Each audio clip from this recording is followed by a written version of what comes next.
What is going on, everyone? It's Nico here, and today we are going to be doing a new mock draft now that NFL free agency has really gone down. The draft is officially less than a month away, and I think we have a really good idea at this point about what these teams will be looking to do in the draft. So we're just going to get right into it with the Titans and their number 1 overall pick, and I really do think they're going to take quarterback at this point, despite having the generational prospect, in my opinion, in Travis Hunter on the board. If you take him, you're not going to regret it, but I really do think the Titans are setting the table to take Cam Ward out of Miami because of what they did in free agency. They didn't sign any of these quarterbacks, from Jameis to Russell Wilson to Sam Darnold to Justin Fields. They didn't entertain any of that, but they made a concerted effort to bolster that offensive line. They go out and pay Dan Moore, a big overpay in my opinion, but they're just trying to fill the holes. They get Kevin Zeitler from Detroit, who I think is going to be very competent, and for a quarterback like Cam Ward, who's coming from Miami, where he had a great offensive line, lots of time to do his magic from the pocket,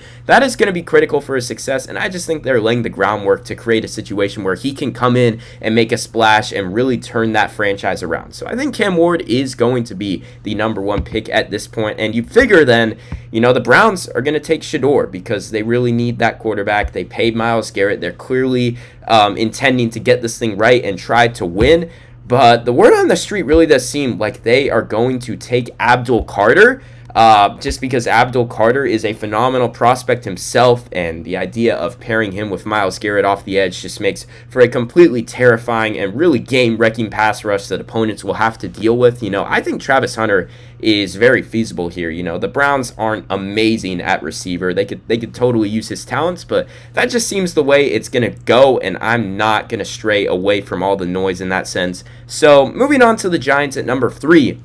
This is the scenario where a lot of people might think they would take Shedeur Sanders. And I do think the Giants will be interested in Shedeur Sanders, but after signing Russell Wilson and Jameis Winston, I kind of feel like the Giants are just trying to shore up that quarterback room to the point where they don't have to take Shedeur at number 3 overall, and they can just take one of these slam dunk talents, and there's no better talent in this draft to get than Travis Hunter. Just imagine, the wide receiver duo he could form with Malik Neighbors. He could also just be an amazing lockdown corner. Their defense was not great last year in the back end.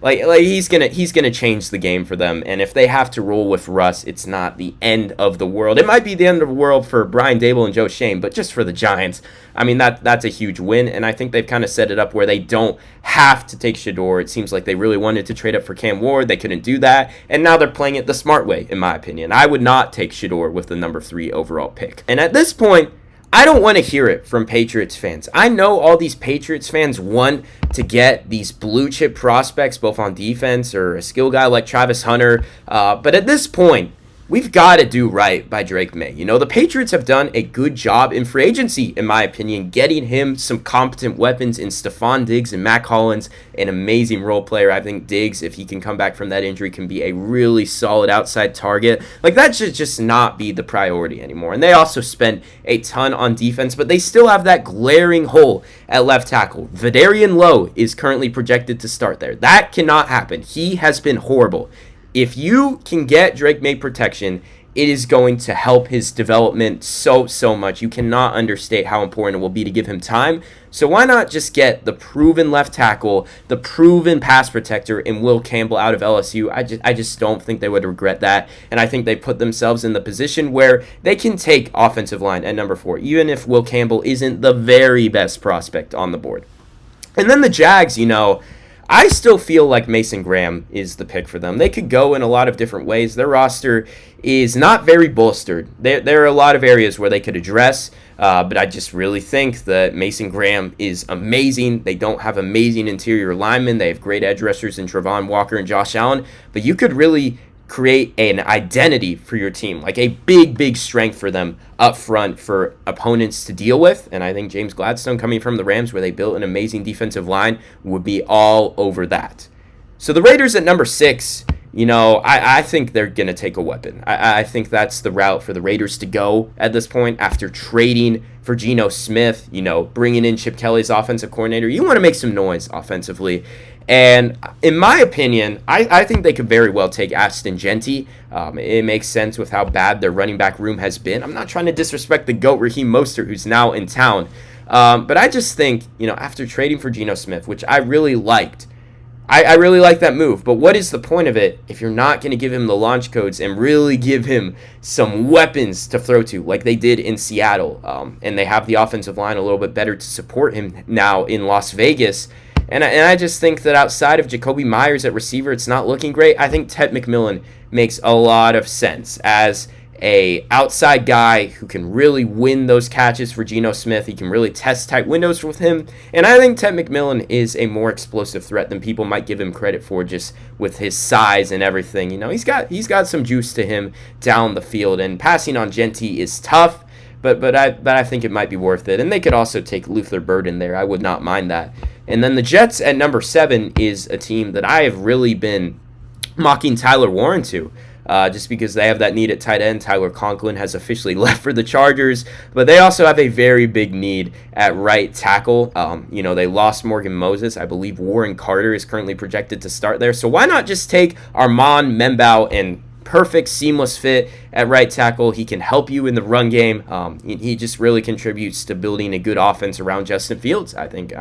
He had a great combine. I think he's very deserving of being a top 10 pick. So the Panthers at number 8 are going to have their pick of a lot of defenders. They could go corner with Will Johnson or Jahdae Barron out there. I know some people have thought they might go linebacker, Jalen Walker, Jahad Campbell. But I almost think that for the Panthers and, seeing what they did in free agency, going out and getting the Panthers are going to have their pick of defensive talent. Maybe they go Will Johnson or Jahdae Barron. I've seen some people say they might go linebacker, Jalen Walker, Jahad Campbell. Those are two guys that you could maybe even play off the edge a little bit or off ball. That's certainly an option. But I do think with the way the Panthers approached free agency, I do think they're going to go edge. You get Trayshawn Wharton from the Chiefs. He can really defend the run. You get Bobby Brown from the Rams. He can really defend the run. So they've really bolstered that interior. They're going to get Derek Brown back. That's going to be a very solid run defense. So I think they can sort of afford to take a guy off the edge who isn't as big, like just one of those more undersized guys that's going to be a dynamite pass rusher. And I think for the Panthers, if you're just looking to get the very best pass rusher possible, it might be Mike Green. It might be Mike Green with how explosive he was at Marshall. He has his problems in run defense. He also has some character concerns for sure, but so does the guy that I would, support in James Pierce Jr. as a prospect who proved himself in the SEC. So I don't really know where the Panthers are going to go here. I think it might be Shamar Stewart after the combine he had. I think it might be Michael Williams. There's a lot of reports that they're interested there. It's a total toss-up. I have no idea, but I definitely think the Panthers are going to go defense. Even if Ted McMillan falls to them, I don't think they're going to take him. I don't think they're going to take Tyler Warren. So it's really just pick your poison, and I think Mike Green makes sense as to what they really need after free agency. So for the Saints at number 9, though, I think the Saints, they re-signed Juwan Johnson. I thought about maybe taking Tyler Warren. Taysom Hill is super old. Maybe Ashton Genty. Kellen Moore is a Boise State guy. Alvin Kamara isn't going to be around forever. I thought about offensive line, but Membao is off the board. I think they might just take Will Johnson because you have to remember, they hire Brandon Staley as defensive coordinator. He runs a zone coverage scheme. It's part of the reason he got fired in LA, because they spent all that money on J.C. Jackson, who was a man corner who didn't fit in his scheme. But Will Johnson certainly would.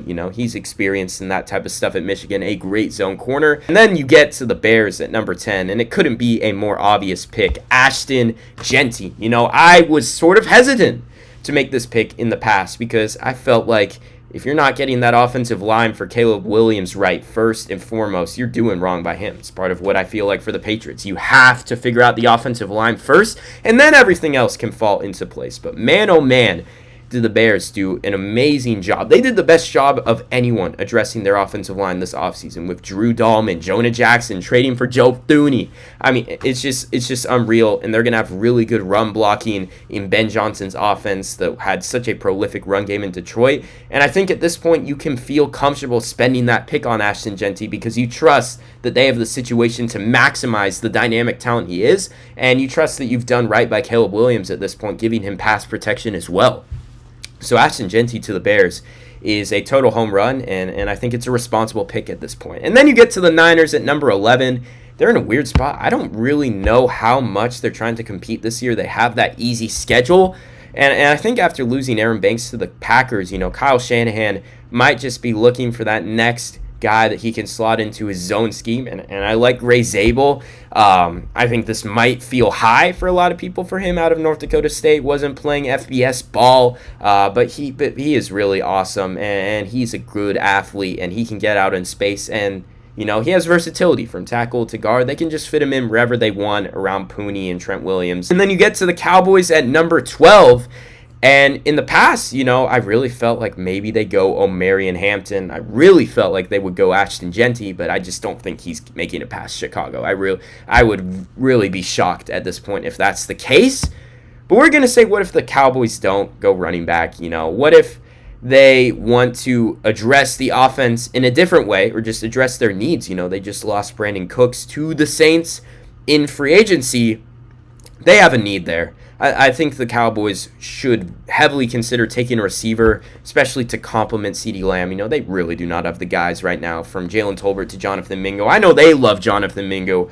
I can't stand Jonathan Mingo, and if I were them, I would not be depending on him whatsoever. I think you need to get that really good number 2 receiver to complement CeeDee Lamb. It would do such wonders for both CeeDee and Dak Prescott to open up this offense again. And CeeDee isn't like the most explosive guy. He's underneath. He works well after the catch. Luther Burden, although I really like him here, might be a bit of a more awkward fit because it is a bit of a redundant skill set when you compare him to CeeDee Lamb. He's great after the catch, but he's not necessarily this physical outside receiver that can really win balls down the field. He has some question marks in that regard. I think Matthew Golden out of Texas just makes a ton of sense to stretch the field. He's obviously very fast. He proved that at the Combine. We know Brian Schottenheimer loves to take deep shots off of play action. That's a staple of his offense. It's what he did in Seattle with Russell Wilson.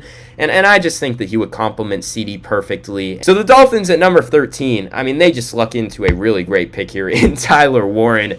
I know that I've said I really want the Dolphins to get offensive line, but I think Tyler Warren is a bit of an extension of the offensive line with what he can do in the run game. It would just really help the Dolphins get more physical, in my opinion. So I'd be very happy taking Tyler Warren. And I know the Colts are starving for a tight end as well. They spent big upgrading their secondary. They brought in competition for Anthony Richardson. But a real staple of the Shane Steichen offense, in my opinion, is when they can use those RPOs and throw those passes for tight ends and allow them to make plays. And they just weren't very reliable for Anthony Richardson last season. So I think Colston Loveland makes a lot of sense here as that receiving tight end that can really boost their passing game for him, or if Daniel Jones somehow beats him out, wouldn't that be something? Falcons at number 15. I continue to think they have no choice but to take a pass rusher off the edge. I don't care that they signed Leonard Floyd. It's not moving the needle. They have to take James Pierce Jr., in my opinion. He is their best bet to help that pass rush. Super productive in the SEC. He's not going to be great stopping the run, but their pass rush was so bad last year as a hopeful playoff team. They have to get that right. So James Pierce to the Falcons. And then the Cardinals, did a great job in free agency, I would say, addressing their defensive line. They went out and got Josh Sweat. They bolstered their interior a little more. And I think they might need a little more off the edge. So maybe they take Shamar Stewart here, a guy who you won't have to count on to be this great pass rusher that people have questions about as a pass rusher, but it just doesn't matter as much now that you have Josh Sweat in the building. He can be your number 2, and he can really help with your run defense and also offer some inside versatility for them. The Bengals, they re-signed their receivers. Looks like they might keep Trey Hendrickson. I'll give them their props if they do that as well, on top of T. Higgins, who I've been vocally opposed to them paying instead of trading. I thought that was a good opportunity for them to sell high on him. But nonetheless, the Bengals are in a position where they need to address that defense, and I think Kenneth Grant out of Michigan is your guy, especially if you're going to keep Trey Hendrickson around, and he is amazing, but he's not the most amazing run defender. Kenneth Grant will really help them in that regard. They just haven't been able to stop the run very well since losing DJ Reader to the Lions. And the Seahawks, are really showing their hands, in my opinion, as much as anyone about how they want to play next year with the Kyle Shanahan scheme. They're bringing in these, savvy, underneath yards after catch guys and Cooper Kupp, and they bring in Sam Darnold, who has experience. They're going all in on the Shanahan scheme, and I think they definitely want to run the ball more as well. They have to address the interior offensive line, and, they're not going to have, seamless options unless you want to take Donovan Jackson. But what about Kelvin Banks? A guy who's very, very good mover, a guy you could maybe move to guard. He'd fit well in that Shanahan run scheme. I think Kelvin Banks is still going to be a pretty high pick, so I will slot him to the Seahawks. And, maybe if Charles Cross or Abe Lucas don't work out long term, it's just more insurance at tackle. I don't think it would hurt them by any means. So the Buccaneers at number 19, this is a pick that I've just been mocking over and over, and I can't convince myself that it makes better sense for them to do something otherwise. Jahad Campbell, getting that linebacker for Todd Bowles. Levante David is on the last legs of his career. They went out and got Hassan Reddick in free agency. Maybe pass rush isn't as big of a need, although Jahad Campbell can certainly help them off the edge. It just makes a lot of sense for Todd Bowles' defense. And then the Broncos at number 20. Someone is going to be the team that spends a first-round pick on Omarion Hampton. I think that he's too good of a prospect, and even kind of close to Ashton Jeanty, he has some advantages over Jeanty, in my opinion, maybe even in the passing game. He is going to open up someone's offense. And I think the Broncos, with the fact that they signed Evan Ingram to be their tight end, another underneath dynamic receiving threat for Bo Nix, they addressed their defense. They have not signed a running back. They let Javonte Williams go. They have not signed a guy like J.K. Dobbins, who I thought would be signed by now. I think they might do it. I think they might take Omarion Hampton because those were really the biggest needs for them coming into the offseason. Get more weapons for Bo Nix, specifically at running back and tight end, where they just did not get much production last year. And Omarion Hampton can really change the game for that Broncos offense and help them maybe make a run at the Chiefs in the AFC West. Dare I say it. I think they're getting kind of close, especially considering how well they played against the Chiefs last year. Then the Steelers at 21. I've seen people saying Jackson Dart, maybe Shedeur is still on the board. They could do it hypothetically, but I think when it's all said and done, they're going to sign Aaron Rodgers. We'll see. But I really think Aaron Rodgers has no choice but to go there if he wants to play. So we're just going to assume that they figure out quarterback somewhere else. I think Jahdae Barron would be a great fit for the Steelers because he elevates your defense in a number of ways. The Steelers have had some holes, I would say, at corner outside of Joey Porter Jr., specifically at nickel. Their run defense was not amazing last year. Barron certainly helps that. He's super physical. And I just think that for a team that's always trying to compete, Jahdae Barron was the Thorpe winner. He's the best defensive back in college football last year. He's a little bit more of one of those older defensive backs coming into the draft. And that just fits what the Steelers want. They want guys that can come in and contribute right away, and he would bring physicality to their defense for sure. Chargers at 22. You lose Poona Ford to the Rams in free agency. That is not great. They did address their offensive line a little bit with Mekhi Becton. They get Tyler Conklin to, I guess, be that receiving tight end for Justin Herbert. Not great, but let's address a need and get them Derek Harmon, bolstering that defensive line where they also lost Joey Bosa, although I know he's not the hugest loss considering he just was not on the field very often for them. Then the Packers at 23, I still think that they got to take a corner. Keyshawn Nixon is currently slated to be their starter on the outside. They moved on from Eric Stokes. They filled needs elsewhere. I think it's time to get that corner, and there are some interesting options here. Some guys I don't think everyone is sure is a first rounder. Why not take a swing on Azrae Thomas? A big press man corner. I think he has a lot of upside, and if you're going to keep Jair around, could bring some mentorship, take a little bit of the burden off of him. They've got to take a corner, I think. And maybe they trade down, considering there's a really nice crop of guys that could all work for them. Maybe you take Revel or Maxwell Hairston. But I'll just have them taking Thomas there. And I think the Vikings especially are a team that should consider trading down because they only have 4 picks in this draft. That's not going to cut it. So I have an idea here. I have a theory. Remember how I had the New York Giants, taking Travis Hunter at 3. I said they might not take Shedeur. They signed those quarterbacks so that they didn't have to take Shedeur at 3. Shedeur is still on the board, and his teammate is Travis Hunter.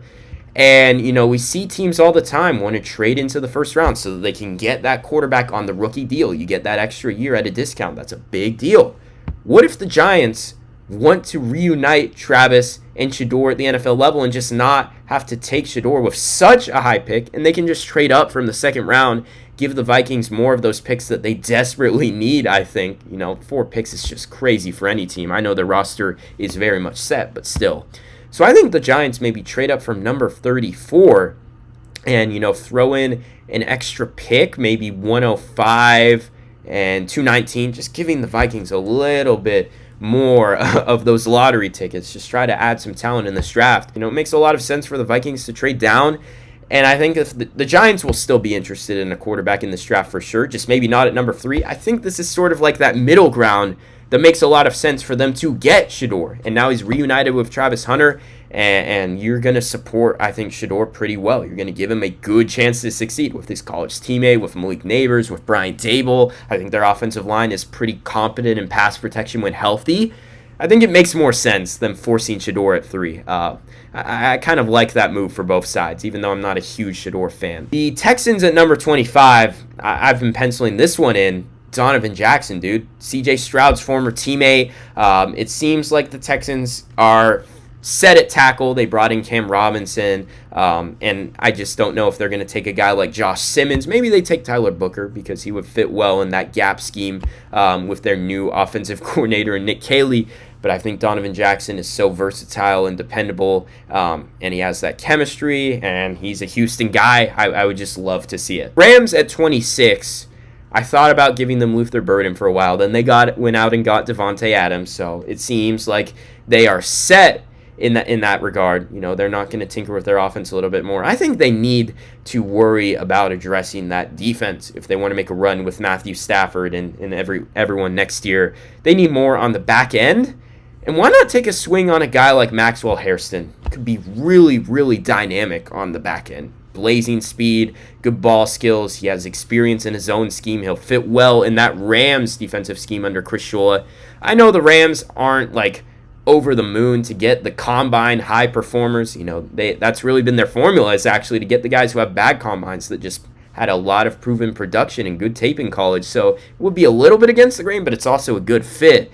And it's certainly a swing that could really bolster their defense, create some more turnovers. At 27, I think Ravens are still a little shaky at guard. This is another one that I feel makes just a ton of sense. Andrew Voorhees and Daniel Falele are currently slated to start at guard. I don't know if that's going to cut it, but I do know that Tyler Booker would really help them and just be a mauler for them, a good pass protector for Lamar. It would fill a hole for them, although they have some opportunities to do some maybe more fun things like Malachi Starks. And then you get to the Lions at 28, and I think ideally they'd be looking for that guard to replace Kevin Zeitler, but I've kind of just thrown all those versatile tackles and guard options off the board, so it's not really the biggest option for them.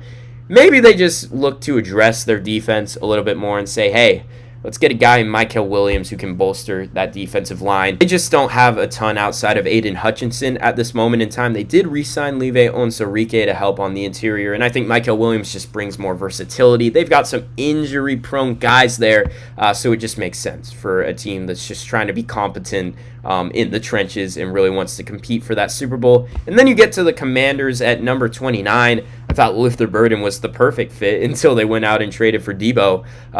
They also got Laramie Tunsil to bolster the offensive line. I think the Commanders are probably done spending big resources on the offense to support Jaden Daniels. They really want to address that defense, and they've already made somewhat of a move. I think a lot of people were saying the reason they paid Javon Kinlaw is because they think he can really help their run defense, and that's why they moved on from Jonathan Allen. He wasn't the best run defender. That's also maybe why they moved on from Dante Fowler, let him go back to the Cowboys, because he had a great season as a pass rusher, but he just couldn't stop the run.